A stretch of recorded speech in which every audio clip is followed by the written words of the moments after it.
Hola, muy buenas tardes a todos. Damos inicio al día 2 del mini curso de Fundamento de Biosistemas. En este caso, vamos a estar hablando de los bioreactores. La persona que estará a cargo de dictar esta parte de la charla es el licenciado en biotecnología Sean McGahan. Él mismo tiene una maestría en biotecnología industrial en la Facultad de Ciencias Exactas y Naturales de la Universidad Nacional de Asunción y también tiene otros cursos en el exterior sobre bioreactores. Así que Sean, estamos contigo.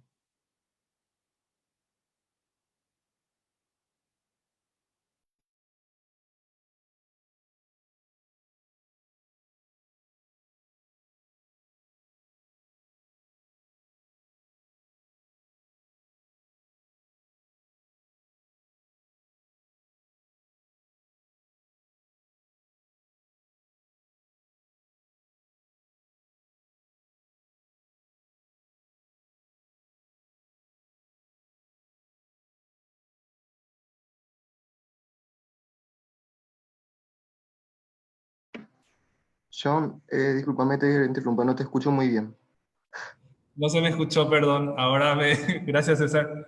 Le estaba diciendo que, como me presentó el coordinador, soy licenciado en biotecnología. Hace unas semanas, meses, hace 2 o 3 meses, máster en biotecnología industrial.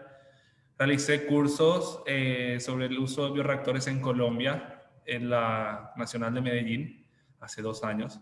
Entonces, sobre eso estaré hablando un poquito hoy, sobre el uso de los bioreactores, y estaré explicando un poquitito las partes. El día de hoy se va a estar dividiendo la clase en una primera parte, que va a ser una clase introductoria, explicar un poquitito sobre los bioreactores. Luego estaré presentando un video sobre donde voy mostrando uno a uno, pero si es que el mismo no está saliendo muy bien, nos avisan para poder realizarlo en vivo. Por eso vine al laboratorio de donde están los equipos. Entonces, en el caso de que no salga muy bien, porque puede haber digamos, puede ser un poco más lento la proyección, pero si sale bien nos avisan, y si no, entonces para que lo realicemos ahora. Luego de eso, una ronda de preguntas, si es que hay preguntas sobre los mismos. Y vamos a tener un receso de 10 minutos, así como fue el martes pasado. Y luego continuaremos con la clase. ¿Está bien? Voy a proyectar ahora. La primera práctica justamente corresponde a las partes de los bioreactores. Y ahí va la presentación. Bueno, los objetivos de esta primera parte es justamente reconocer las partes de un bioreactor y conocer la funcionalidad de cada componente. ¿Para qué sirven los deflectores? ¿Para qué sirve la malla térmica? ¿Para qué sirve cada parte que compone el sistema o el conjunto? Bueno, el bioreactor consta de, digamos, componentes, o vamos a decir partes robustas, y también componentes que se acoplan con la misma. Tenemos sensores, tenemos partes móviles, tenemos impulsores, tenemos chaqueta o camisa térmica, tenemos también difusores de aire. Si el sistema es un sistema en batch, o un cultivo en batch, sabemos que tenemos un volumen inicial y final igual. Si tenemos un feed batch, sabemos que tenemos un volumen inicial y final distinto. Y si es continuo, de la misma forma, un volumen constante. Entonces, aparte de eso también, la distribución de gases podría ser de repente aire, oxígeno, nitrógeno o dióxido de carbono. Siempre va a depender esa introducción de gases dependiendo de qué requerimientos tienen nuestros organismos. Entonces, ¿cuál es la principal función de los bioreactores en sí? Es el crecimiento eficaz de las células. Nosotros les damos todas las condiciones necesarias a nuestras células de manera que puedan crecer de manera óptima. La formación de algún producto, obtener algún producto de interés, ya sea de repente biomasa o algún subproducto o metabolitos secundarios. La bioconversión de un compuesto en otro mediante el uso de enzimas o la degradación de residuos. Ya serían estos en, digamos, reactores a gran escala también. Y principalmente es la de proporcionar un medio ambiente controlado que permita justamente todo este conjunto de cosas. Nosotros queremos darle a nuestras células, a nuestros bichitos, todo lo necesario de manera que puedan desarrollarse, puedan crecer y nos puedan dar el producto que estamos buscando en el proceso. Entonces, los bioreactores tienen como objetivo de repente mantener a las células de manera uniforme dentro del mismo, proporcionar un sistema de aireación adecuado para cubrir las necesidades metabólicas de nuestros organismos, mantener constante y homogéneo la temperatura y el pH, que justamente con el sistema de control buscamos eso, mantener constante temperatura, pH y mantener homogéneo nuestro cultivo, que no se formen, digamos, zonas muertas o que no se acumule en una sola zona, en una parte, la biomasa. Nosotros queremos que todo lo que vemos en nuestro vaso sea lo mismo, que no haya una diferencia dentro del mismo. Minimizar gradientes de concentración y nutrientes, prevenir la sedimentación y floculación, mantener un ambiente aséptico. Justamente buscamos que no haya una contaminación externa dentro del reactor, por eso es que trabajamos con este tipo de sistemas. Ya la ventaja y desventaja, digamos, entre cada tipo de cultivo, ya sea batch, feed batch o continuo, ya tiene ventaja y desventaja. Algunos de ellos que pueden introducir en algún tipo de contaminación, pero lo que buscamos es justamente mantener un ambiente aséptico en el cultivo y reducir el tiempo del proceso.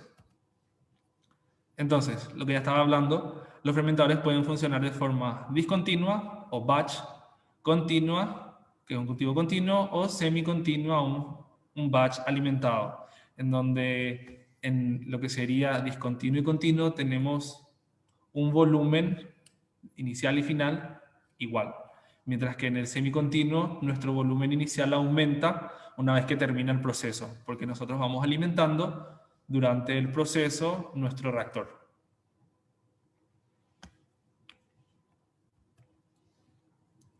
Entonces, algunas características generales del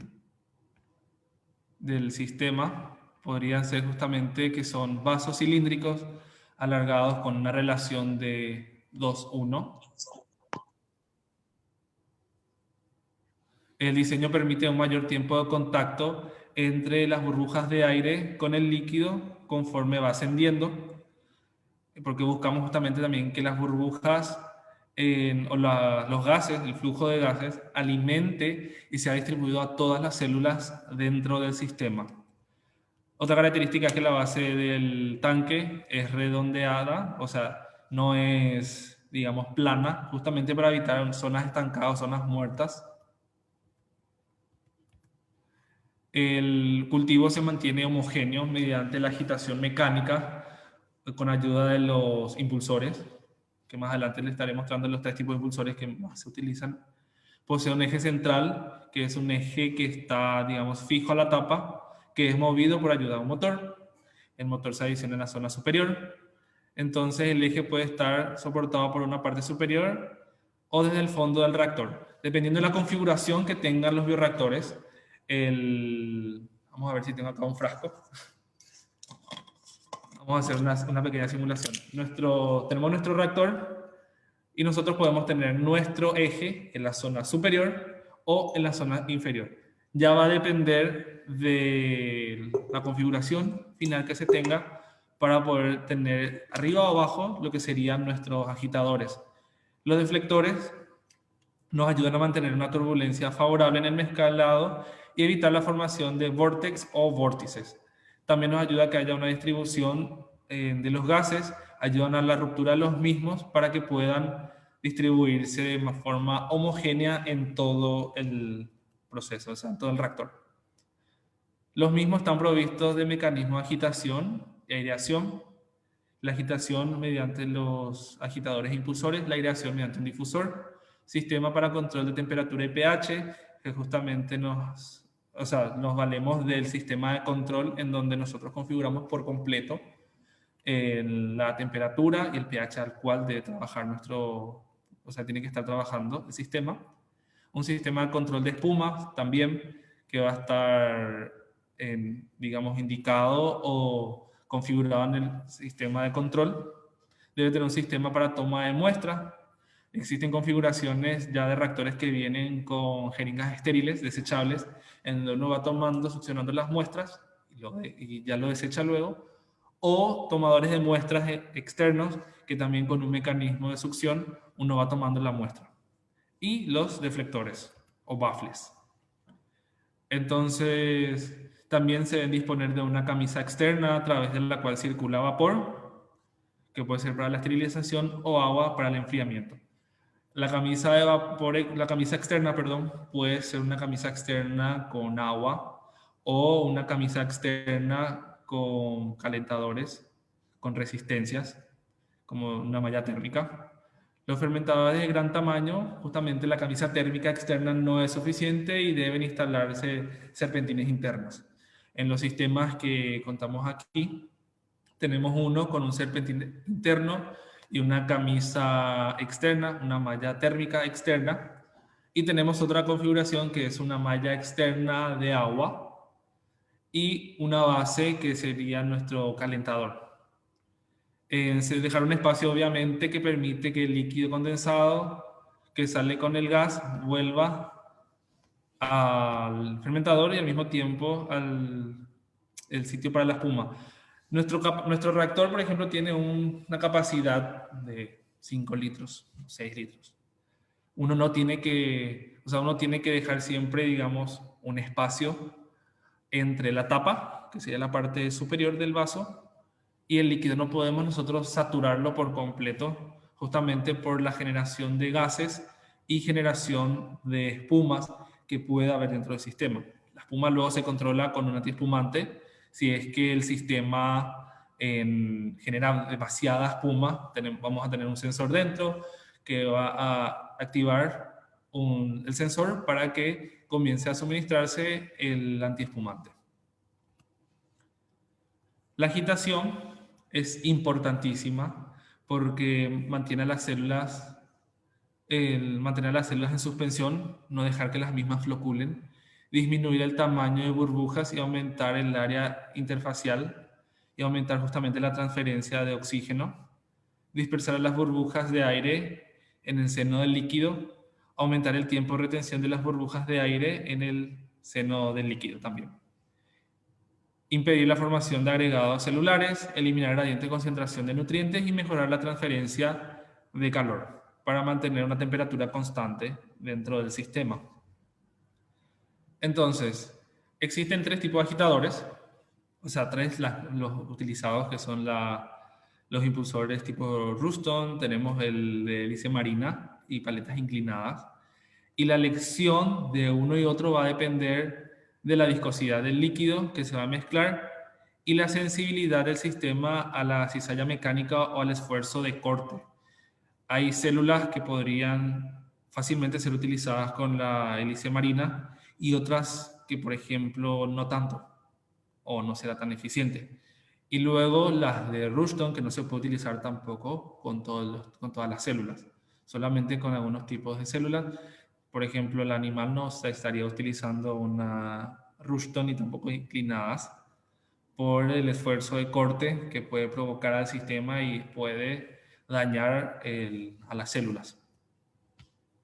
Entonces, los agitadores de paleta planas, que son las turbinas de disco de Ruston, son las más utilizadas en la industria fermentativas, justamente con líquidos de baja viscosidad. Agitadores de paleta cóncava, también para baja viscosidad.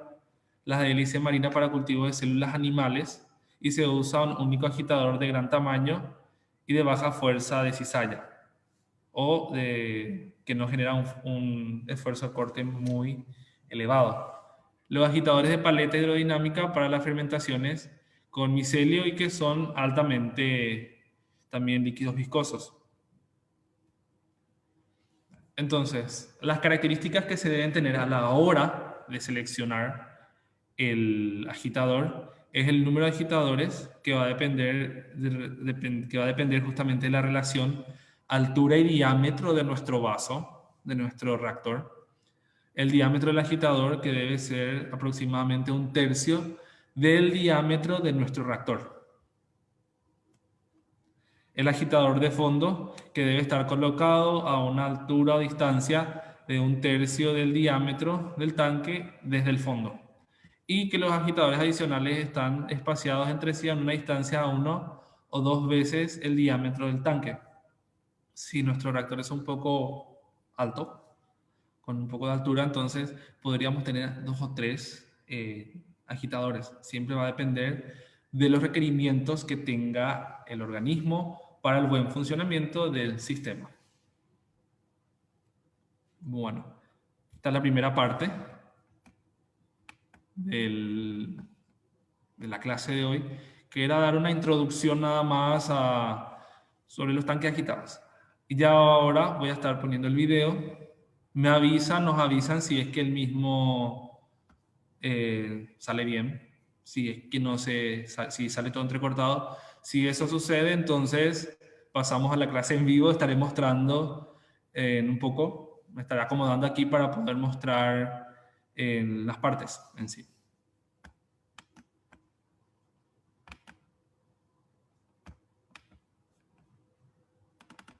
Ok.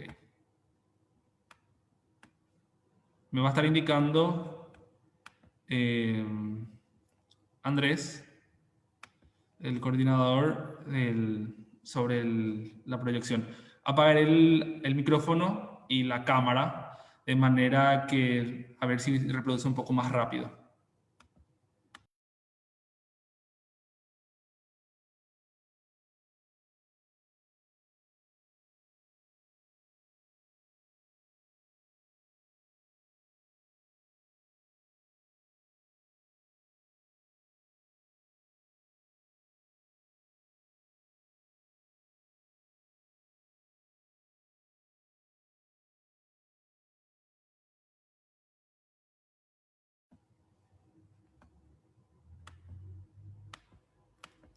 Ahora sí voy a compartir porque se había sido todo.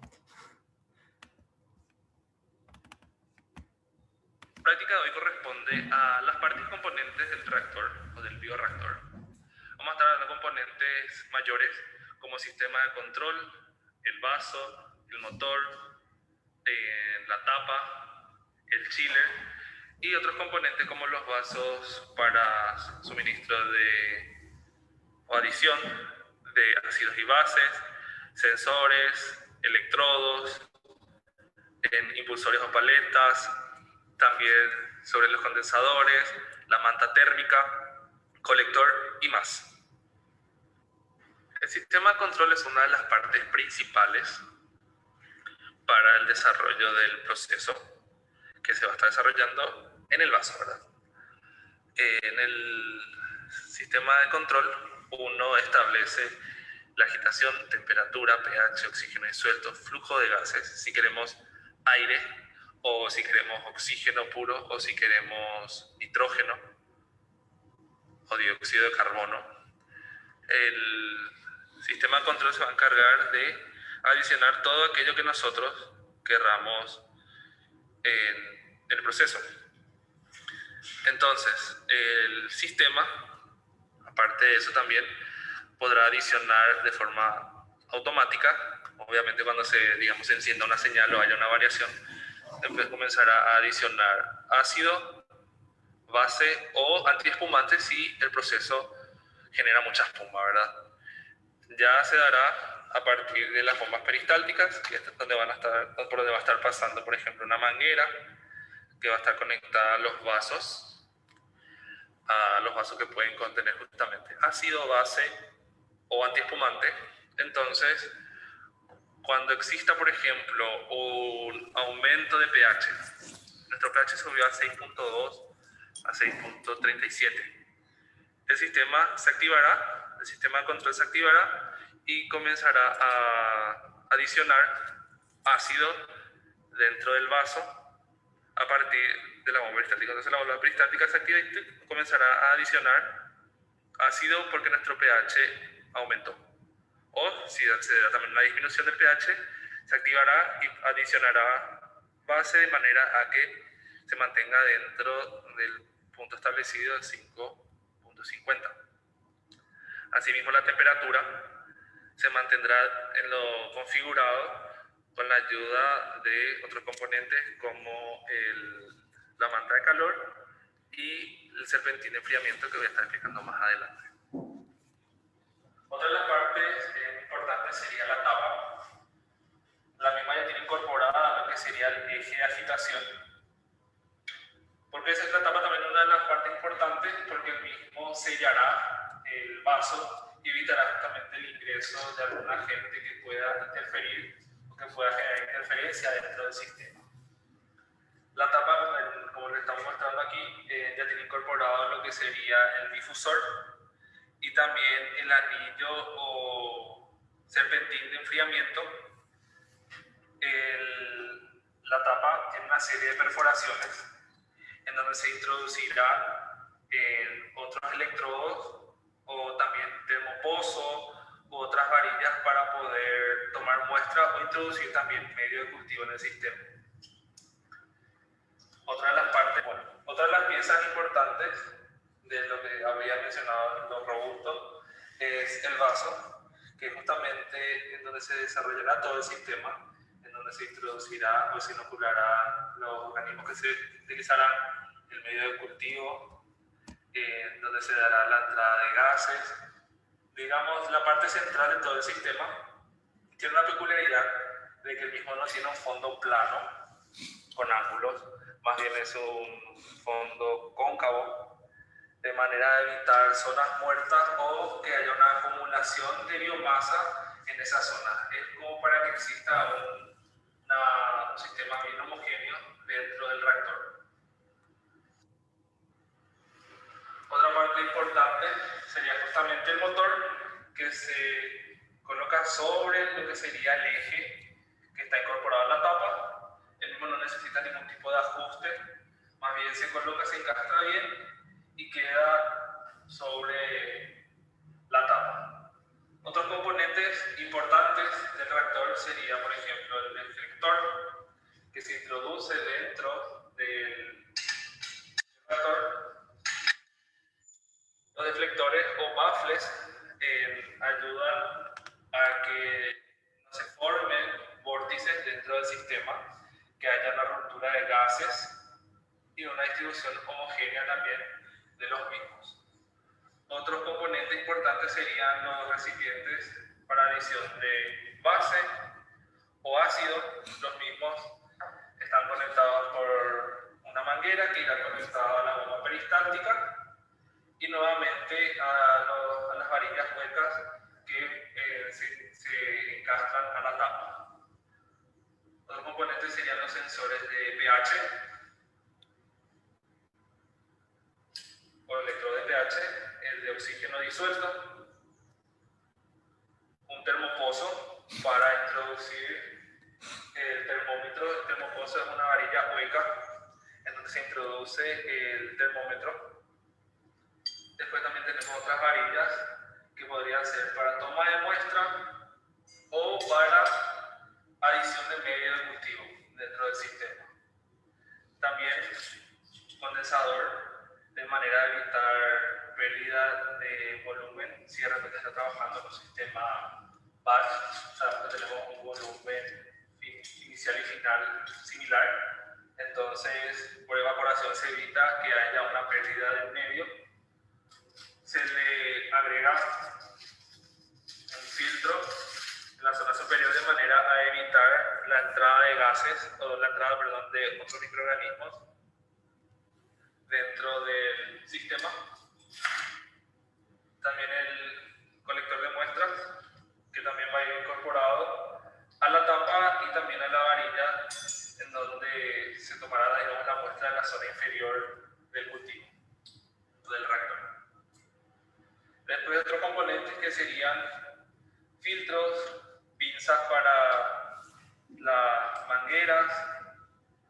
también los tornillos, algunos tornillos para sellar de repente espacios que queden abiertos, otros tornillos para ajustar justamente los electrodos sensores de pH, de oxígeno disuelto, y también tornillos con, digamos, entrada o adición para ácido base o también antiespumantes si el sistema genera mucha espuma. Otras piezas muy importantes son justamente las paletas o impulsores que van ajustados al eje central que va conectado nuevamente al motor. Tenemos las paletas tipo Ruston, tenemos la de hélice marina y también las inclinadas.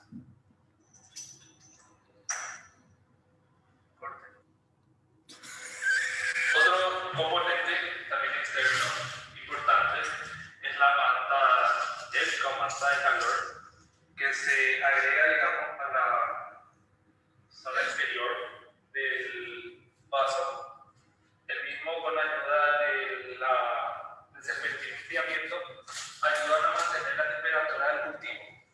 El serpentín de enfriamiento lo que hace es circular agua fría que se suministra a partir del chiller.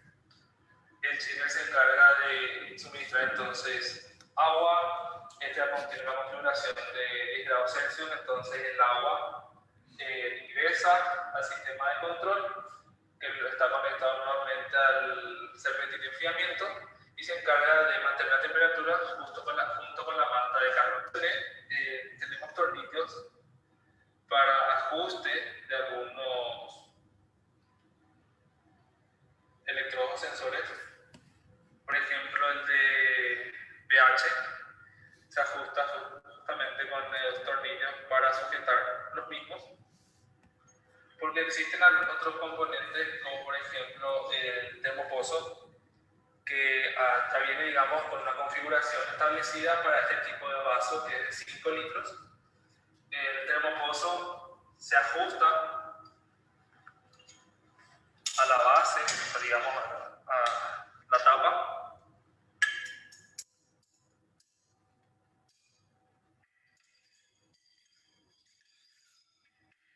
Entonces el mismo no necesita de ningún tornillo de ajuste. Más bien, mencioné algunos de los tornillos. Se colocan en la tapa cuando quedan algunos puertos sin algún tipo de sensor o sin algún tipo de toma muestra o varillas.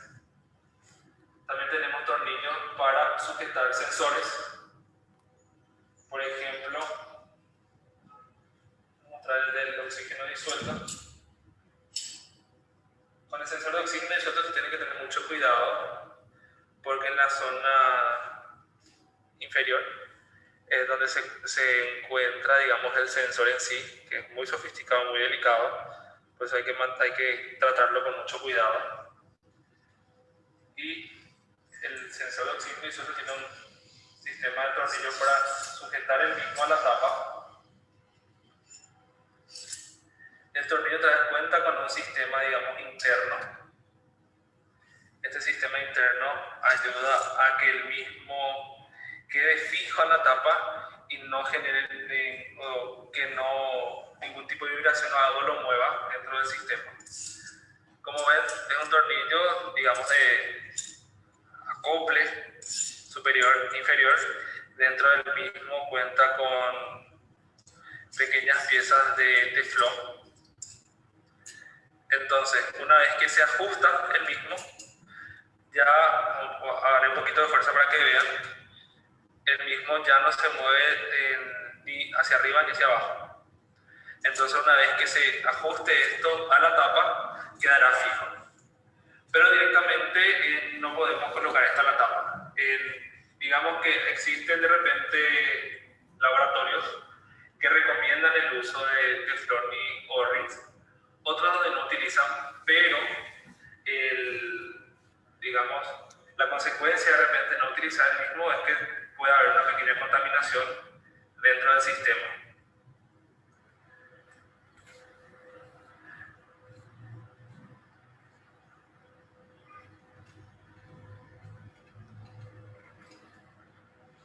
Como pueden ver, el teflón, el blanquito, y el O-ring, el negro, una vez que coloquemos todo, se acoplará a la tapa. El O-ring ayuda a que haya como un sellado del sistema y para que no exista una entrada de algún agente contaminante que pueda echar a perder de repente nuestro cultivo. Entonces, el sensor de oxígeno disuelto y también el pH deben contar con el sistema o tornillo para sujetar, teflón y O-ring. Nuevamente, el sistema para sujetar, tenemos dos teflones y luego el de la parte inferior para poder ajustar. No hace falta forzar demasiado también porque podemos dañar también el electrodo. Como ven, tampoco no se mueve mucho. Ya una vez que esto se ajusta, la tapa quedará fijo. Nuevamente agregamos teflón y O-ring para el sellado. Como les digo, hay instituciones o centros de investigación que de repente no utilizan. El profe Walter les puede decir eso justamente. Nosotros sí de repente utilizamos aquí porque puede darse algún tipo de contaminación en el sistema, entonces puede echar a perder todo. Entonces mejor evitar eso y agregar todos los accesorios para el funcionamiento. Bueno.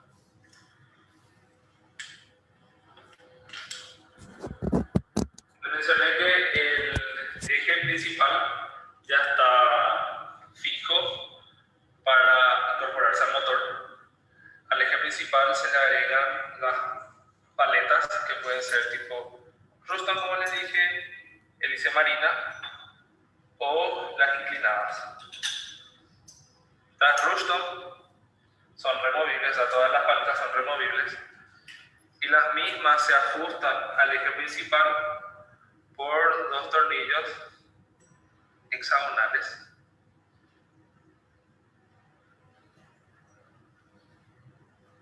Entonces, dependiendo de la altura del agitador, la altura del cultivo, ya dependerá también la altura en la que se va a estar ajustando.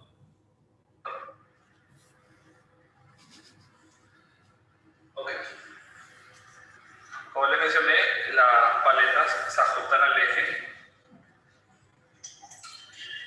Ya en la puesta en marcha vamos a estar explicando un poco más de la relación en cuanto a altura, a qué altura más o menos debe estar. Lo que sí, uno, para seleccionar el tipo de paleta que va a utilizar, debe saber para qué tipo de organismo se utiliza, para que no dañe justamente a las células. La paleta Ruston no es que se puede utilizar con todos los tipos de cultivos, porque el esfuerzo de corte o el corte que puede dar de repente a las células es muy elevado. Para mencionar otra cosa, todas las partes que están incorporadas a la tapa son removibles. El serpentín, enfriamiento, así como el difusor son piezas removibles, pero se mantienen ahí más bien por comodidad. Pero para que sepan, todo es removible menos el eje principal. Bueno, vamos a ir armando un poquitito para ver más o menos cómo va quedando. Hay que cortar ahí. Bueno, con este tractor, los baffles o deflectores se deben colocar junto con los componentes principales de la tapa. Debido a eso introducir todos juntos dentro de la cama.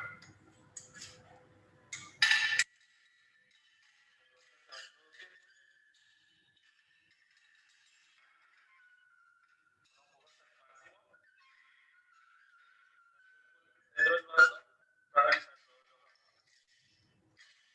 Como les mencioné, todas las piezas son removibles, son móviles.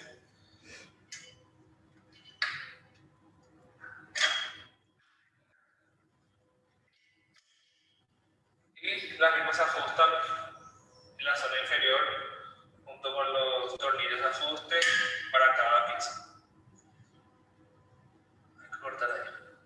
Como verán, el sistema ya cuenta con los deflectores. En la parte inferior se puede ver la zona céntrica, que está el difusor, por debajo de lo que sería el eje principal y las paletas. También el serpentín de enfriamiento. Todo el sistema tiene que estar bien sujeto, bien fijo, de manera que al momento que arranque la agitación, las vibraciones no permitan que se muevan algunas partes. Entonces uno debe encargarse de realizar todos los ajustes correspondientes. Les había mencionado que hay piezas que ya tienen, digamos, fijo las partes donde deben colocarse. El caso de ella es el termopozo, que el termopozo tiene una longitud que solamente permite ser utilizado en el reactor de 5 litros de capacidad.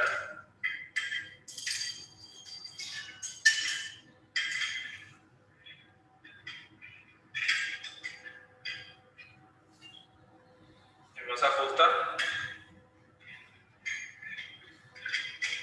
No existe, digamos, una regla general para ir colocando los sensores o la toma de muestra o para el distribuidor de medio.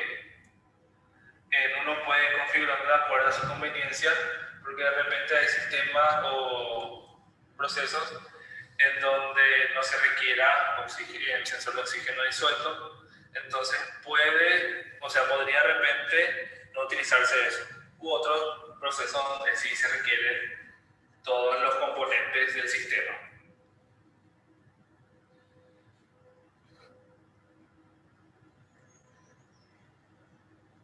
Entonces, al ir colocando los sensores,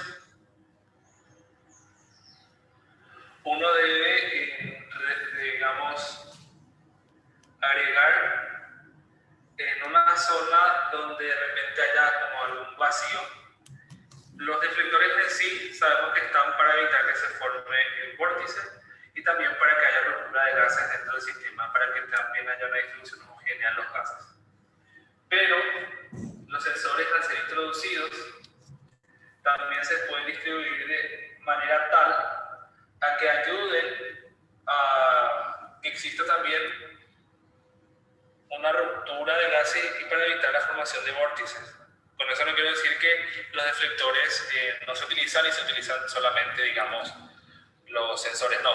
Es una forma para evitar que, por ejemplo, se agreguen todas a la misma zona. Por ejemplo, pueden observar que está el serpentín de enfriamiento y en medio está el difusor, y también a los costados ya comienzan a estar los deflectores.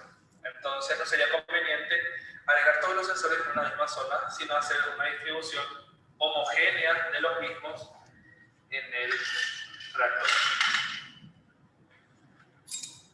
Les mencionaba hace rato que al colocar tanto el teflón como el Orbi junto con el tornillo de ajuste, evita que el sensor tambalee o baile dentro del vaso. También evita que se mueva para arriba y para abajo. Queda fijo. El sensor de oxígeno disuelto igual se va ajustando. También queda fijo, no se mueve ni para arriba ni para abajo.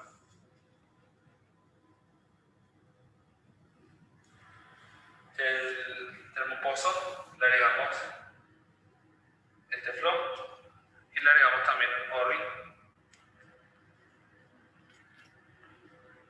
de manera a que se selle por completo el sistema.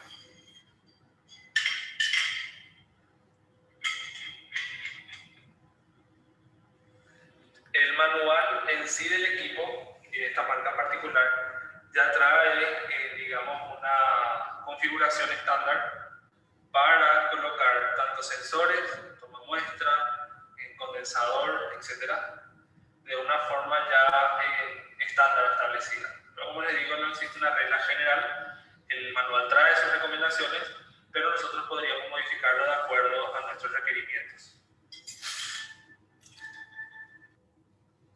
Ahora vamos a agregar el tornillo con las tres entradas, digamos, para ácido base y el tipo antes, si se requiere. El mismo debe estar en una zona donde no haya de repente algún sensor o toma de muestra. Tiene que ser, digamos, una zona neutra.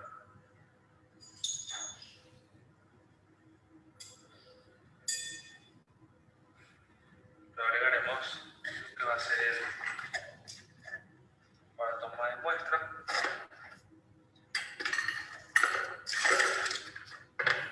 Tiene también un tornillo de ajuste.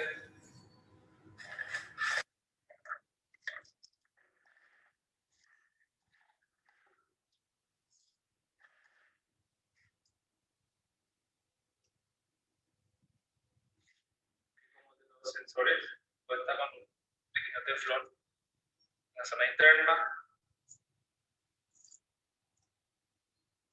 Son un par de teflones, de manera que se ajuste también y el mismo no se mueva durante la agitación. Agregamos también el teflón y el O-ring de sellado.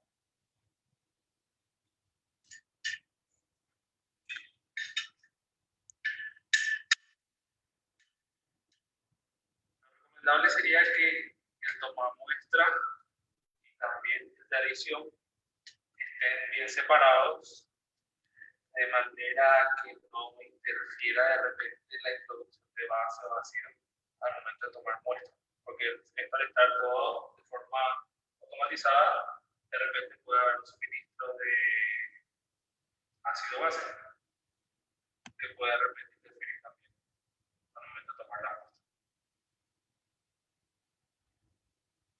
No debe estar bien hasta el fondo para poder buscarla.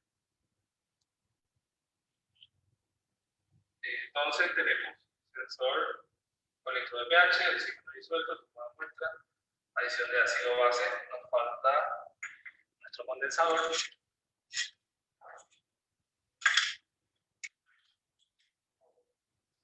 Para ello también agregar teflón y O-ring. Los O-ring también, digamos, tienen su tipo de vida útil, lo que se van desgastando hasta que se rompen.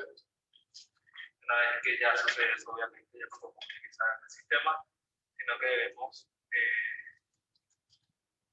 incorporar nuevos. Y mismo cuando ya está muy dañado, es preferible no utilizar, debido a que el sellado no es completo y puede haber algún tipo de entradas de agentes exógenos.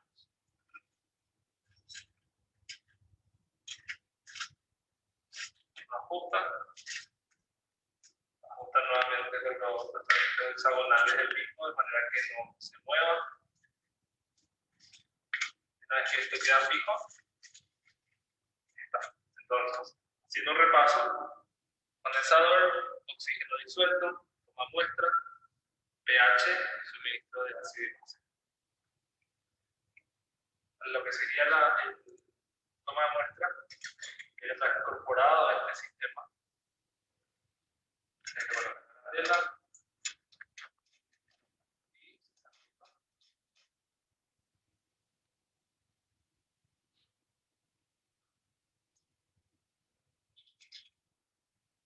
todas las arandelas.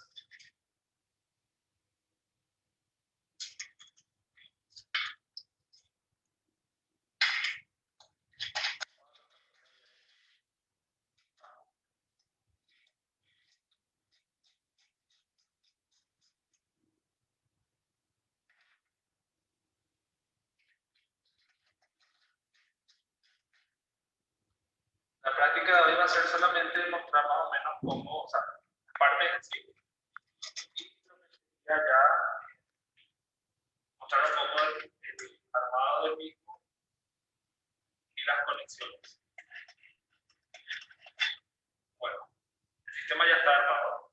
Ahora debemos conectar lo que sería para la entrada del serpentín de enfriamiento, también para el condensador y lo que sería también de ácido y base. Hay que mencionar y aclarar algo antes de hacer estas conexiones correspondientes para que no haya confusión. Cuando nosotros vamos a iniciar un proceso nuevo, nosotros debemos cargar por medio del último ya nuestro sistema. Debemos sellar todos los puertos que queden ahí libres.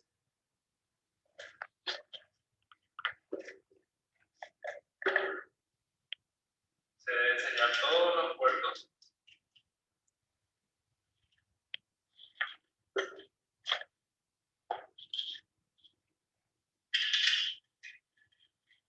De manera que quede ya completamente sellado y abierto. Vamos a cargar el medio cultivo, que tiene una capacidad mínima de entre medio litro a 5 litros. Entonces, para muchas veces es una pregunta que surge nuevamente cuando vamos a estar trabajando, cómo debemos realizar todo digamos, la esterilización del medio cultivo que vamos a utilizar. La esterilización se hace con el sistema ya armado, el medio cultivo dentro, todos los puertos sellados, inclusive vamos a tener conexiones, o sea, las mangueras que van a ser para suministro de ácido, de base,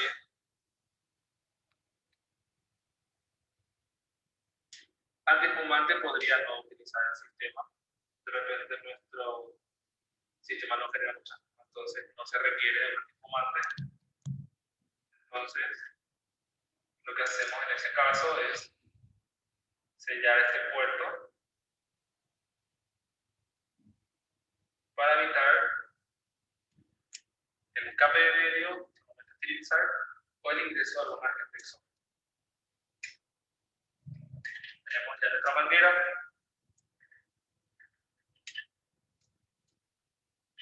Que también podríamos sellar y luego volver con un papel de aluminio para introducir eso a la autoclave. Debemos proteger todo lo que sería la conexión tanto de nuestro pH como el de oxígeno disuelto. Como les dije, todo puerto que pueda generarse un tipo de salida o que debe tener una conexión debe estar herméticamente cerrado y sellado. Y lo que sería el condensador, aquí nos indica, digamos, ingreso y retorno del agua. Suministro y retorno. Supply y retorno. Entonces, para lo que sería el suministro del mismo, la conexión se da por el tubo inferior y el retorno se conecta a la zona superior. Entonces tenemos completamente conectado nuestro sistema y lo único que hacemos es ya trabajar luego en el sistema de control, donde ya vamos a estar, no, estamos pasando algo, se está pasando algo. Si algunos se dieron cuenta, sería la malla térmica formando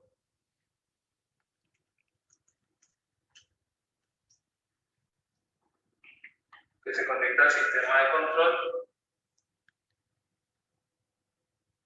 Lo que tiene que tratar siempre es trabajar de forma delicada, no ser tan bruto de repente con los sensores, porque el sistema es muy delicado y algún maltrato puede dañar. Entonces, la malla térmica, lo que va a hacer es abrazar el vaso, abrazar el recipiente y se va a estar ajustando. Existen otros tractores u otras configuraciones en donde no tenemos este accesorio, sino que tenemos ya una malla térmica que se da por ingreso de agua y un calentador ya, que es lo que les está mostrando después ya un sistema completamente armado. Bueno, tenemos entonces sensores, condensador, toma de muestra, adición de ácido base, temperatura, puertos sellados, puertos que no tienen ninguna funcionalidad, puertos sellados, y por último, una de las piezas importantes, que sería el motor. El motor, por el peso que tiene, no requiere ningún tipo de ajuste, más bien se encapta al sistema y puede notar que el mismo tiene un sistema de encaje también,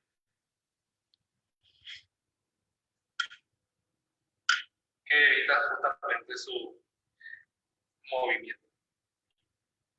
Y para finalizar, y otra pieza que ayuda a la toma de muestra y que debe ir incorporado al autoclave para realizar la esterilización sería una jeringa que lo que va a hacer es succionar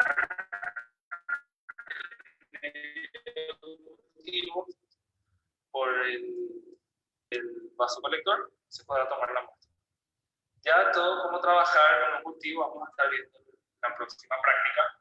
Esta práctica es simplemente para mostrar las partes y realmente cómo trabajar con el sistema de control. Que justamente vamos a estar viendo ahora. En el sistema de control, para hacer un repaso, podemos establecer nuestro set point o nuestra configuración de agitación, temperatura, pH, oxígeno disuelto, flujo de gases, si queremos solamente oxígeno, si queremos solamente nitrógeno, si queremos solamente dióxido de carbono, o queremos una mezcla de los mismos y introducir entonces aire, ¿verdad? Entonces nosotros configuramos todo en esta primera parte. Por ejemplo, agitación, agregamos 400, 500 RPM, lo que vamos a requerir y lo que nuestras células van a requerir. Temperatura, por ejemplo, 37 grados. Y la temperatura va a trabajar en conjunto, la malla térmica junto con el chiller, para alcanzar esa temperatura que deseamos. Algo que deben tener en cuenta y que tienen que evitar de repente es tocar la malla térmica. Entonces, algo que debemos evitar cuando se está empezando a trabajar es tocar de repente la malla térmica, porque cuenta con una serie de, digamos, alambres que serían así la resistencia que genera el calor. De repente nosotros configuramos 37 grados y nos decimos, no trabajar a 37 grados, pero no. La malla térmica va a elevar más la temperatura de manera que se contrarreste o se alcance a una temperatura configurada junto con el serpentín de enfriamiento. Pensamos que el serpentín de enfriamiento va a tener agua a 10 grados Celsius, que si de no tener la malla térmica, todo nuestro sistema va a estar a 10 grados Celsius. Pero la malla térmica va justamente a pasar esa temperatura de set point para poder alcanzar la temperatura establecida en nuestro sistema de control. Entonces, una recomendación sería no tocar el sistema. También tenemos otras partes importantes que serían justamente las pinzas, como le llamamos aquí, de tierra, para evitar de repente algún tipo de corriente.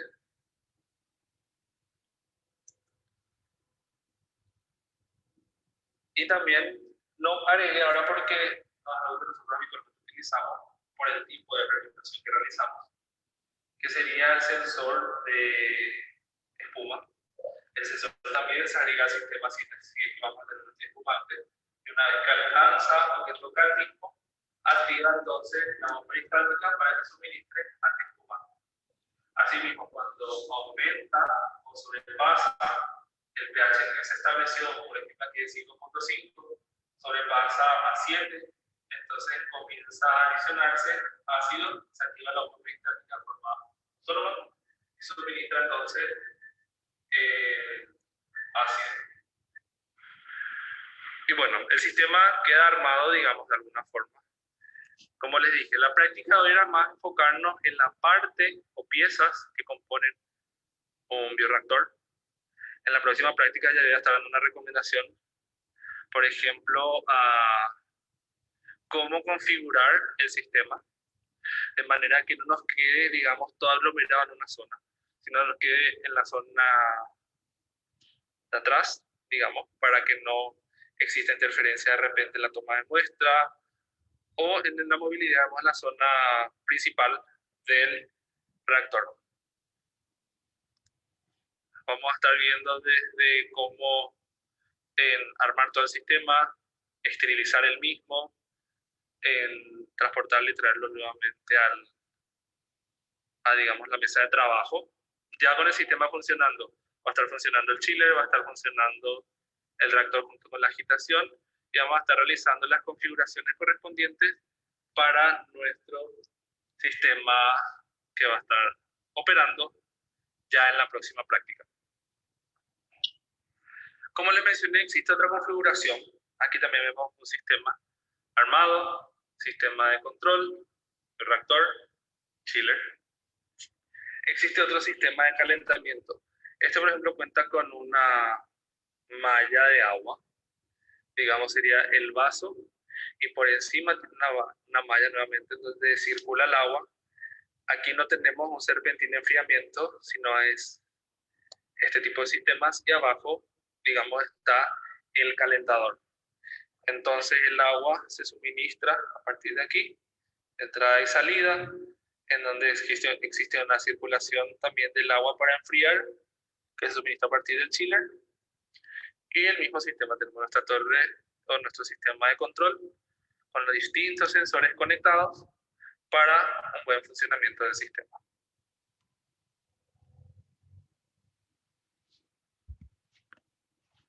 Bueno, terminó el video y vuelvo yo.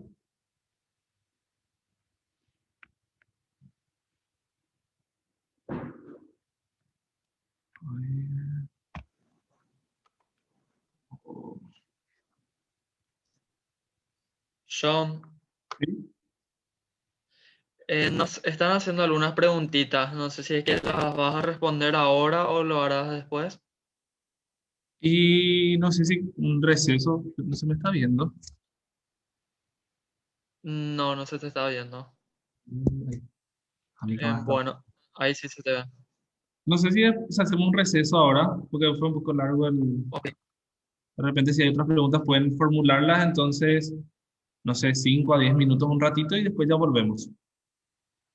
Bueno, entonces serían las 2:14 de Paraguay. Sí, así mismo. Entonces retornamos en un ratito. Dale, Está. dale, volvemos con las preguntas entonces. Dale, Dale, dale. volvemos dentro de 10 minutos. Ok.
Hola, Sean. Hola.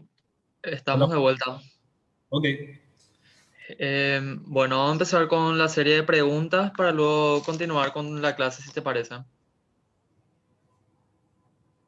Primeramente preguntan si las soluciones, tanto de ácido base y antiespumante, son previamente esterilizadas. Nosotros aquí en el laboratorio sí esterilizamos.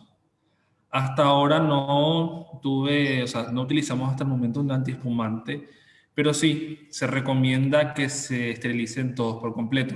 Hay algunos que dicen, o sea, más por experiencia, que tipo, tanto el ácido como base como que no hace tanta falta esterilizarlos porque los mismos evitan justamente, o sea, por la concentración en la que se utilizan no van a crecer otros organismos en el mismo.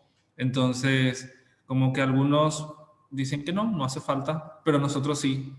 La mayoría de las veces, creo que en una o dos ocasiones nada más no se llegó a esterilizar el ácido y base, pero sí en la mayoría de las veces lo hacemos, junto con todo.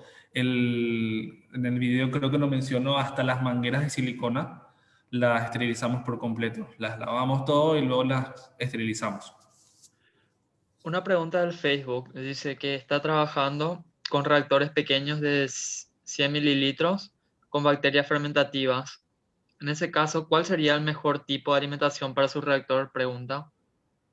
Alimentación de repente, si es el tipo de cultivo, ¿se refiere a eso? O sea, el sistema de cultivo si va a ser solamente batch, feed batch o continuo. Si es ese en el volumen en que está trabajando, yo creo que dependerá mucho de qué tipo de producto quiere obtener. Si quiere obtener algún tipo de metabolito o si quiere obtener solamente biomasa que luego será analizada.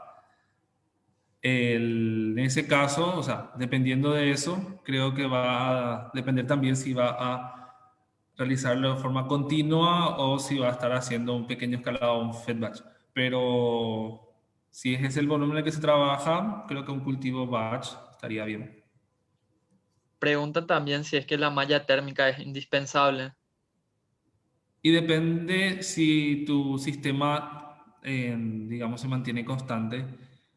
Es indispensable si tu organismo crece en un rango de temperatura, qué sé yo, la temperatura óptima 37 grados como de muchos organismos, pero si el mismo, digamos, crece a otra temperatura menor, creo que no sería indispensable. En ese caso, o sea, si no va a ser indispensable, obviamente, eh, creo que podrías quitar entonces el serpentín de enfriamiento y también la malla térmica, porque lo que se busca con ambos es justamente mantener la temperatura en una configuración establecida previo para realizar el proceso. Ok. Luego también preguntan dos cosas más y para luego continuar, ¿verdad? Con tu clase. Uno es, si tu objetivo fuera realizar cultivos anaerobios, ¿el sistema garantiza condiciones anóxicas para lograrlo?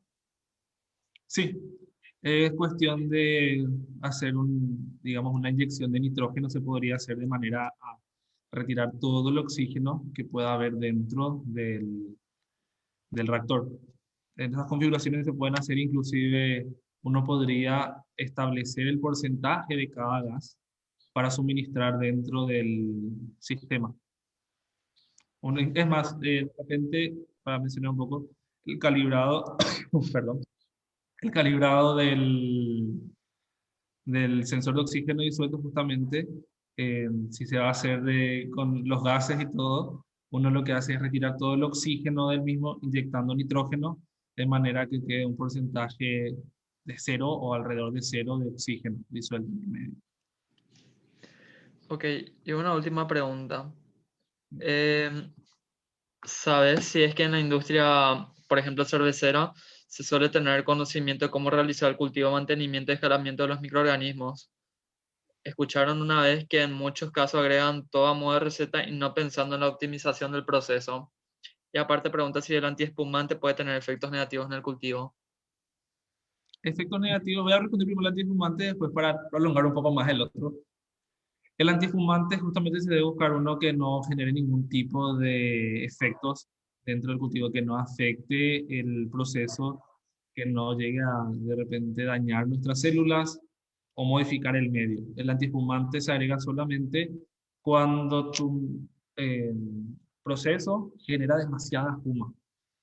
Digamos, la espuma ya está llegando a tope, la espuma ya está saliendo por algunas zonas, entonces en ese caso nada más se agregan los antiespumantes y el porcentaje, o sea, no el porcentaje, sino la cantidad que se agrega, uno debe establecerlo previamente cuando va realizando el calibrado del equipo. No puedo, o sea, uno debe saber que agregando 0,1 ml o 0,05 ml de antiespumante cuando toca el sensor, o menos, inclusive podemos decir 200 microlitros o 100 microlitros, el antiespumante ya sería necesario de repente para poder dispersar el mismo. Y la pregunta, vuelvo a leer, habría ahora, si sabe la industria, por ejemplo, la cervecera, se suele tener conocimiento de cómo realizar el cultivo, mantenimiento y escalamiento de microorganismos. Hay empresas, o digamos, voy a hablar más de lo que serían las empresas, las que ahora están emergiendo mucho, las industrias cerveceras, pero de, digamos, producción local. Vamos a hablar de una ciudad en específico, una ciudad así, una pequeña cervecería. Creo que se guían más por la receta, más que por el proceso en sí que podrían de repente optimizar. No puedo hablar de las industrias grandes, las industrias cerveceras ya son industrias establecidas hace años y yo creo que ellos deben de estar, o sea, al tener su, digamos, su división de investigación y desarrollo, ellos deben seguramente desarrollar justamente eso o analizar en dónde poder optimizar el proceso o en dónde generar de repente, o en dónde disminuir el costo de alguna etapa. Pero las cervecerías, digamos, vamos a decirle más folclóricas, seguían mucho más por el proceso. Tengo esto, lo mezclo, dejo tanto tiempo de fermentación, luego voy a colar, esto ya tiro, ya desecho, se le puede dar un segundo uso, pero muchos desechan porque dice que ya hay que desechar. Lo dejo fermentar un tiempo más y luego tengo mi cerveza. Es algo más mecánico. No sé si respondí todo, si hay algo más. De momento es eso, John. Ok, Te puedes continuar. ok.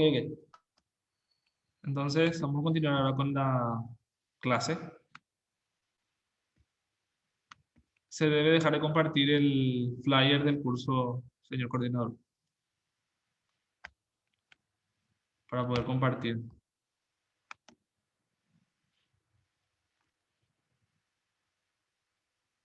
Ahí. Ok.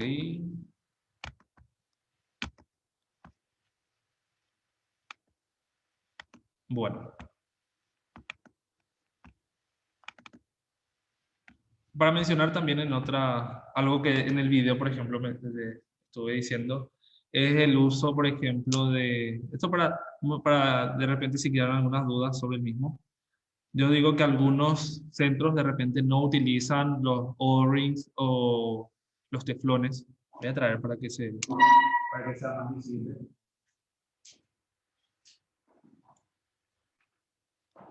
Bueno, los O-rings y los teflones. Algunos dicen no, no hace falta. Yo en mi laboratorio no utilizo, pero dependerá siempre del nivel de asepsia y del nivel, o digamos no el nivel, sino que el tipo de organismo con el que se esté trabajando. De repente en un laboratorio se está trabajando con más de 2, 3 tipos de organismos y de repente no utilizarlos podría llegar a generar interferencias. Nosotros hasta el momento llegamos a utilizar y también hicimos prácticas ya sin utilizar los mismos y la verdad que no tuvimos diferencia, no tuvimos ningún tipo de contaminación. Así que siempre va a depender de cómo se trabaje en el laboratorio para saber si utilizar o no utilizar. Eso más da modo de aclaración para no decir, no, yo vi en un curso que no se utiliza o no, no, sí se utiliza, yo vi que sí, sí, sí o sí. No, depende mucho uno debe conocer el laboratorio, uno debe conocer las condiciones del mismo y ahí para poder tomar las decisiones. Bueno, finalizamos o sea, la primera parte sobre las partes del bioreactor. Ahora vamos a hablar un poquitito sobre muestreo y cuidados para la muestra. Los objetivos de la clase es considerar la hora de tomar las muestras y estar consciente de las fluctuaciones del sistema al realizar el muestreo. Bueno, les dije en el video que existen diferentes, antes del video, les dije que hay diferentes formas de tomar muestras o configuraciones que traen los equipos para tomar muestras. Existen tomas de muestras que están acoplados al sistema, que uno por succión con una jeringa realiza, o sea, se deposita dentro de un frasco colector. Ese frasco luego se lleva para poder analizar la muestra. El frasco luego debe ser otra vez de alguna forma esterilizado para poder unirlo nuevamente al tomador de muestra. O existen otros sistemas, como dije, jeringas, que uno succiona, utiliza las muestras colectadas, ya luego las jeringas son desechadas, ya no se utilizan las mismas. Entonces, ¿para qué queremos tomar muestras? ¿Cuál es la razón? Para poder determinar la calidad del lote, para aceptar o rechazar el proceso, aceptar bien, no hay contaminación, me está creciendo solamente Saccharomyces o me está creciendo solamente Lactobacillus, identificar la variabilidad del producto. Entonces, las fluctuaciones de repente que pueda haber dentro del sistema también para saber si el mismo pudo afectar o no el aumento de biomasa. Entonces, las muestras de laboratorio, todo será posteriormente analizado para monitorear las características del producto, que debe representar el 100%, digamos, del conjunto del sistema. Uno debe tener, o sea, debe saber justamente por eso, saber colocar lo que sería la varilla de toma de muestra, que debe ser en una zona donde no caigan, por ejemplo, los ácidos y bases, o en una zona donde no caiga el antiespumante, en una zona donde no caiga o donde no se alimente, si realizamos un cultivo feed batch, donde no se alimente de repente el reactor. Porque al estar cercano a esas zonas de ingreso, la toma de muestra se pudo haber realizado justo cuando el sistema me indicó que debía aumentar el pH, entonces adicionó base y tomamos en ese momento la muestra. Porque, digamos, en ese segundo que cae eso, pudimos haber colectado con la misma. Entonces, puede generar un tipo de variación eso, entonces debe representar el 100% de nuestro cultivo. Debe ser seleccionada una proporción de todo el producto y se ahorran costos, mano de obra y es más rápido. No debemos, o sea, en un cultivo de 5 litros a lo sumo, en un reactor de 5 litros, no necesitamos de repente 3 o 4 tomadores de muestra. Con uno es suficiente, basta con saber colocar o saber en qué zona colocar el mismo. Ya en un reactor de 1000 litros o de volúmenes mayores, sí, hace falta tener distintos puntos para tomas de muestra. Sería lo recomendable. Igual si uno conoce ya el sistema, uno ya optimizó el mismo y sabe que el, digamos, análisis previo de haber tomado muestras en todas partes no existe ninguna variación, entonces se mantiene solamente un tomador de muestra. El objetivo, por tanto, es obtener un estimativo de los parámetros de interés con mayor precisión posible dentro del contenedor. Entonces, algunas consideraciones a la hora de muestrear serían el tipo de test y tipo de muestra. ¿Qué es un procedimiento crítico o menor? ¿Se usarán métodos aprobados por entes reguladores o va a ser por un método que nosotros desarrollamos en el laboratorio? Ups. ¿Es un test destructivo o no destructivo? Al tomar muestra, ¿podría afectar o no afectar a mi cultivo? ¿Debo tomar la muestra una vez que finalizo o no? ¿Cuál es el costo de realizar los mismos? Si compensa, digamos, realizar el test en cada tanto o no. El tipo de muestra es el lote muy grande y es el mismo uniforme. ¿Es muy grande? Ah, bueno, si es grande, estaría bueno tener más de un punto de muestreo, no solamente tener uno. El lote consiste en sublotes nuevamente, muestras heterogéneas. Sí o no, bueno, si es así, entonces considerar el mismo para obviamente tener otra vez otros criterios de muestreo. ¿Y cuál es la distribución de las unidades dentro del producto? Entonces, la selección del método para muestreo se debe tener en cuenta la variabilidad para definir la población a ser muestreada y si el mismo va a ser aleatorio, qué sé yo. Vamos a hablar de un reactor nuevamente de 1000 litros. Tenemos muchos puntos de muestreo. Entonces, yo voy a realizar de forma aleatoria. Hoy, a las 6 de la mañana, tomo el punto A las 8 de la mañana tomo el punto C, a las 10 de la mañana tomo el punto D y voy tomando diferentes puntos para poder analizarlos. O tomo la muestra de todos los puntos y veo si existe esa variabilidad. Entonces, teniendo en cuenta la estadística y la probabilidad, o sea, la varianza, una medición de es una medición de la precisión del proceso. La varianza total es la sumatoria de las varianzas del muestreo, del submuestreo y del método analítico, y es igual al cuadrado de la desviación estándar.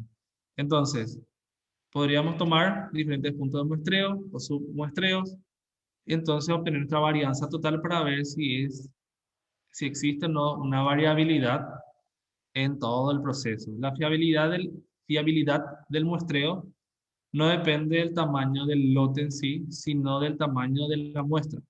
Obviamente, cuando mayor es la muestra, mejor va a ser la representación en cuanto a la población total del lote, o en este caso podemos decir al volumen total del cultivo. Entonces, los resultados de análisis de la muestra solo será tan buena como la muestra en sí. Si nuestras muestras, las muestras tomadas son buenas, de un punto de repente neutral, central, de un punto donde no existen interferencias, obviamente los resultados de esos análisis realizados previa toma de muestra van a ser buenos. Pero si tomamos, como les digo, dejamos nuestro tomador de muestra justamente al lado de lo que sería digamos, donde se adiciona el ácido y base, se activó la bomba justo cuando tomamos la muestra, no esperamos, fuimos desatentos y no esperamos el tiempo a través de mezcla para poder tomar la muestra. Tomamos, llevamos, vemos que es un resultado feo, malo. Entonces, no tuvimos en cuenta, en lugar de tomar la muestra, no tuvimos en cuenta otras variaciones que podrían haber alrededor, y entonces analizamos una muestra mala. Entonces, malas muestras, malos análisis. Entonces, los métodos oficiales para muestreos están establecidos por la Association of Official Analytical Chemists y del Code of Federal Regulation, el título 21 de Food and Drugs. No les voy a hablar mucho sobre estos métodos porque me gustaría de repente que le consulten mejor al profe Walter, que estuvo trabajando con algunos, inclusive referentes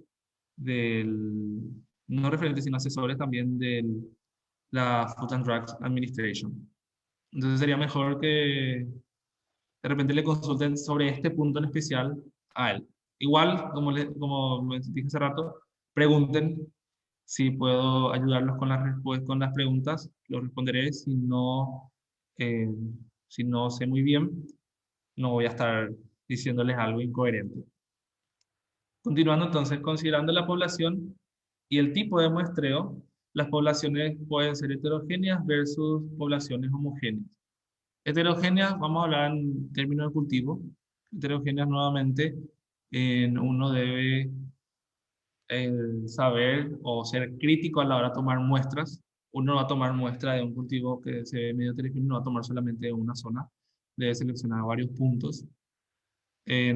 Saliendo de lo que sería un bioreactor o un tanque agitado, inclusive en fotobioreactores, uno debe tener, dependiendo obviamente de la configuración del equipo, del tipo de cultivo que se realiza, uno debe tener un criterio para tomar las muestras y para que sea lo más representativo posible de todo el conjunto. Entonces, para tener para ser o sea, para poder tomar del conjunto en sí, de lo que sería representativo del conjunto, uno debe ser un poco crítico a la hora de decir, no, vamos a estar tomando muestras de 3 puntos, porque son los 3 puntos donde se ve un poco de variación. Entonces hay que ver si es que se mantienen esos constantes o si durante el proceso los mismos vuelven constantes o si no existen variaciones entre uno y otro. También consideraciones en cuanto al muestreo manual versus el muestreo continuo. El muestreo continuo podría ser de repente un sensor de biomasa que pueda estar acoplado al sistema. Entonces, uno puede configurar para que el sensor vaya tomando muestras o vaya midiendo, qué sé yo, cada 30 segundos, cada un minuto, cada una hora, dependiendo. Por ejemplo, existen sensores que así como una sonda de oxígeno disuelto se introduce dentro del cultivo previo calibrado. Obviamente uno debe calibrar ese tipo de equipos para que vaya midiendo la biomasa. Existen otros que son como yo le llamo escáner de supermercados, las pistolitas esas del supermercado, que también pueden ir fuera del vaso. Entonces va midiendo también la biomasa estando en contacto por la zona exterior de los vasos de los reactores. Entonces la población ideal y la que se busca es que sea idéntica a todo el volumen del reactor. La población sería las muestras que se vayan tomando, o sea, la muestra, perdón. La población sería entonces el conjunto en sí con el que se está trabajando, entonces debe ser idéntica en todo el volumen del reactor, no debe haber diferencias o, digamos, heterogenicidad de repente en un cultivo. Uno busca siempre, cuando trabaja al menos en un tanque agitado, uno busca que todo el sistema esté homogéneo. Entonces, para que eso ocurra, van colaborando los agitadores, los deflectores, los gases que se introducen en el mismo. Es poco común debido a las partículas suspendidas o sedimentación. Para poblaciones homogéneas, se debe seleccionar una porción del producto que representa la totalidad. En las poblaciones heterogéneas, mayoría de los casos, las muestras varían de acuerdo a la localización del muestreo. El objetivo en sí de hacer las muestras heterogéneas lo más homogéneas posible antes del muestreo. Entonces, eh, para dar un ejemplo, de repente tenemos un sistema de lodos activados que el mismo, digamos que apagamos hace media hora, por así decir, queremos tomar una muestra para ver qué tipo de organismos están creciendo en el mismo. Es un reactor aeróbico. Entonces, uno quiere saber la población de organismos que se están desarrollando en el mismo y quiere hacer una muestra. Si yo el sistema lo paré hace media hora, una hora, parte de la población que está contenida en el reactor ya fue sedimentando, ya fue a la parte inferior. La muestra que yo tome de la zona media o de la zona alta, vamos a decir zona media, zona alta y la zona de sedimentación. Yo tomé una muestra de la zona media donde queda poca población de microorganismos, me voy a analizar, me sale que tengo una población o una variación de organismos de 7, 8, nada más, de los 15 que yo solía tener antes. Entonces, al momento de tomar muestra, uno debe ser muy crítico. Veo que el sistema paró. ¿Por qué paró el sistema? ¿Hace cuánto paró el sistema? Para hace tanto tiempo. Bueno. Entonces, uno podría encender nuevamente la aireación de manera que sea todo homogéneo y poder tomar una muestra lo más representativo posible. O lo toma a diferentes puntos. Pero lo mejor y lo recomendable sería tratar de homogenizar nuevamente el sistema de manera a tener, o de manera que sea lo más representativo, se me traba la lengua, como decimos aquí de forma graciosa, que sea lo más homogéneo posible. Porque si la muestra es heterogénea, no será tan representativo de la población total. Y dije otra vez mal, parece. El muestreo entonces manual o automático continuo. El manual sería, obviamente no es en línea, realizado directamente por el personal, yo técnico que estoy monitoreando, que estoy realizando un cultivo. Entonces voy, tomo la muestra. Lo tomé, teniendo todos los recaudos para que no haya una contaminación, para que no haya ninguna contaminación. Entonces la muestra debe ser lo más homogéneas posible. Yo estoy trabajando en el reactor. Para tomar las muestras no hace falta de repente apagarlo. El tomador de muestra coloca en una zona donde no esté cercana, obviamente, al agitador. No llega al agitador igualmente al punto. Entonces, tomo la muestra, lo analizo. Es una muestra homogénea porque justamente buscamos que en un reactor las muestras sean lo más homogéneas posible con todos los accesorios. Las muestras deben ser tomadas aleatoriamente en distintos puntos del reactor. Eso en el caso, como mencioné hace rato, para reactores de miles de litros. Las muestras líquidas bien mezcladas y sacudidas y aireadas.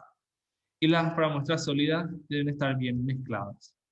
Y luego existe el otro tipo de muestreo, mucho más elegante, fancy, que sería el muestreo continuo.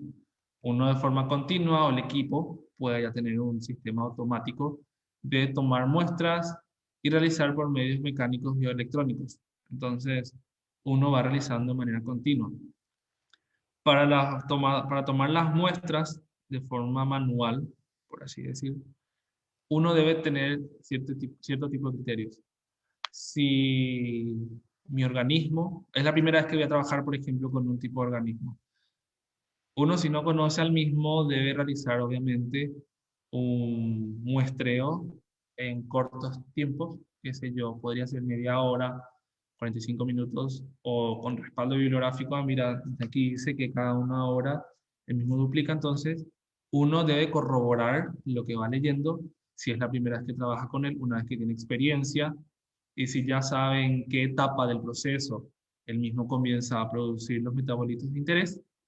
Entonces, uno puede realizar el muestreo a las 2 horas, 3 horas, cada 8 horas, cada 12 horas, 24, dependiendo de lo que uno establece como criterio de muestreo.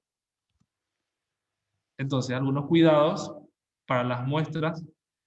Problemas típicos del muestreo son los sesgos a la hora de tomar muestras. Sesgos conscientes o inconscientes. Malentendimiento de la distribución de la población.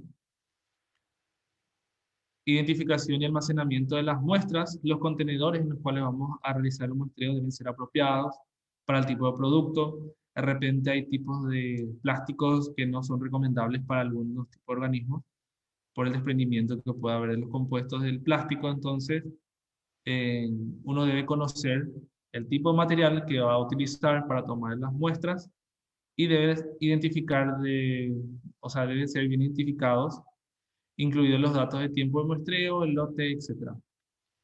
El tiempo, ¿por qué?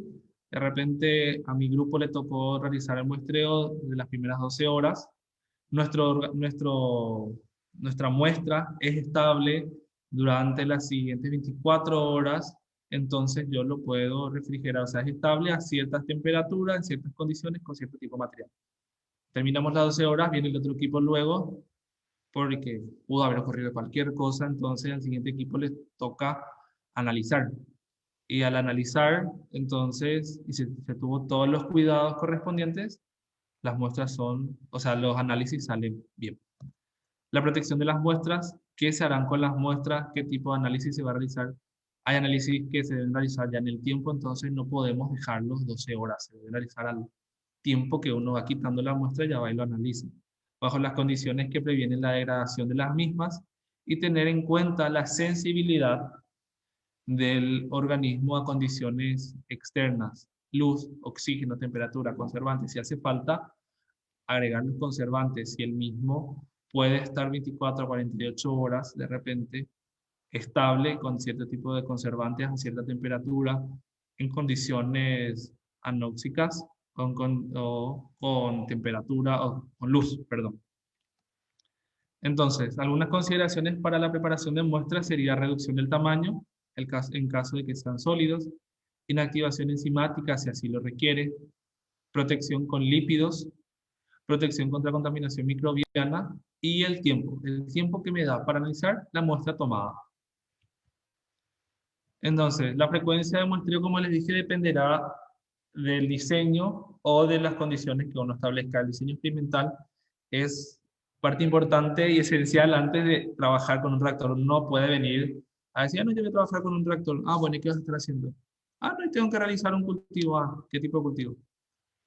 Y uno se queda analizando y no viene con algo bien establecido, entonces no, no puedes trabajar así. Debes tener un diseño experimental, saber en cuánto tiempo debes tomar la muestra, cuánto tiempo te va a llevar entre tomar la muestra y analizar, saber cuánto tiempo la muestra es estable, que debemos agregar a la muestra en el caso de que no tengamos un tiempo para poder analizarlo, para poder prolongar su tiempo de estabilidad y analizarlo posteriormente. El volumen de muestreo en relación al volumen del reactor no se debe remover más del 10% del volumen inicial. Yo vengo en trabajo con un volumen inicial de 5.000 litros, entonces yo voy quitando 50, pero para mi análisis utilizo 10. Entonces uno debe tener, a partir del diseño y los criterios establecidos, uno debe saber hasta qué volumen es necesario para realizar la muestra. Y si ese volumen representa todo el volumen total de nuestro cultivo. Entonces, puede haber unos disturbios temporales durante el tiempo, en donde las concentraciones podrían variar. Entonces son efectos temporales en un estado estacionario, en condiciones de quimostato, en el crecimiento de biomasa.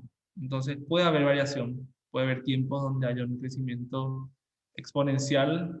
Por eso digo, uno cuando conoce al organismo ya va a saber el tiempo en el que va creciendo, cuál es el tiempo de crecimiento exponencial, o de repente tuvo algún tipo de problema a la hora de muestreo y sale menos, pero ¿por qué si yo hasta ahora tendría que tener un crecimiento de tanto? Bueno, pudo haber problemas, por ejemplo, en la toma de muestras, que, como les digo, si uno tiene todos sus criterios establecidos, de dónde colocar sensores, dónde colocar varillas para toma de muestra, dónde colocar los deflectores, etcétera, va a poder sobrepasar o subsanar todos estos inconvenientes que de repente podrían darse o disturbios temporales.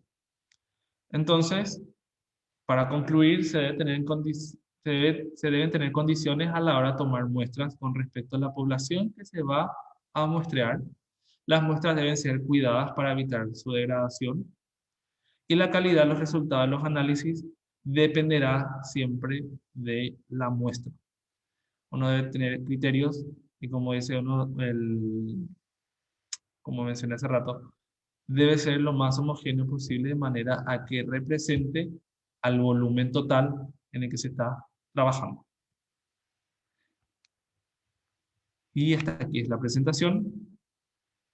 Volvemos al Zoom.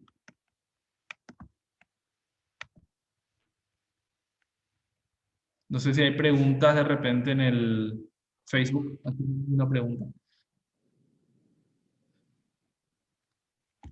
No, de momento no hay más preguntas en el Facebook y si vamos a esperar un rato a los participantes, si es que van a hacer alguna pregunta, vamos a esperar unos minutos.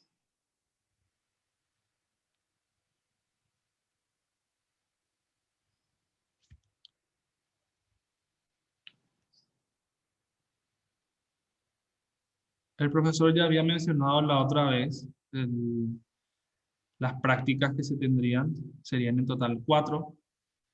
Este es el primero de las 4 total.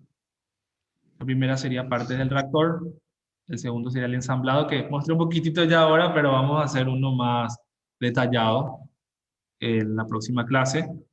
Puesta en marcha del proceso de cultivo y la limpieza final, que para la limpieza también hay diferentes criterios que siguen unos y otros centros o recomendaciones mismas que dan los especialistas del equipo.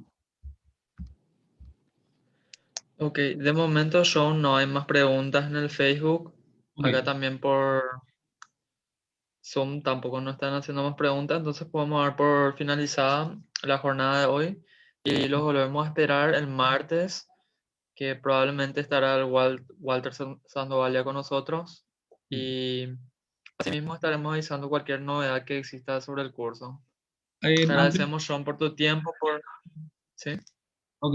Antes queda pendiente el artículo. Creo que el lunes a primera hora, antes de arrancar la clase, posiblemente se pueda dar un debate con respecto a los mismos. Y si tienen alguna consulta o duda, ahí con el profesor van a estar debatiendo sobre los artículos. Nada más que eso. El lunes continuamos, va a haber teoría, también un poco de práctica y de 1 a 3 nuevamente. Tal cual. En los artículos ya los remití al mail. Si es que alguno no le llegó, me escribe otra posgrado biotech.una.py. Entonces lo voy a estar facilitando. El video del bioreactor pregunta a John si es que se puede facilitar. Y yo creo que podríamos compartir. De repente yo puedo subir al Drive y comparto el link si me escriben sin ningún problema. Puedo dejar mi correo si quieren. Dale. Puedes escribir acá.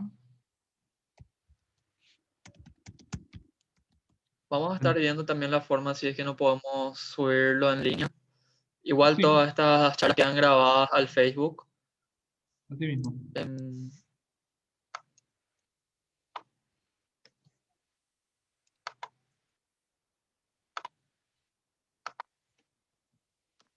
Ahí pasé tu correo para que lo puedan ver todos, que es smcgahan@facen.una.py. Así Bueno, mismo. entonces los esperamos a todos el próximo martes para seguir con más bioreactores.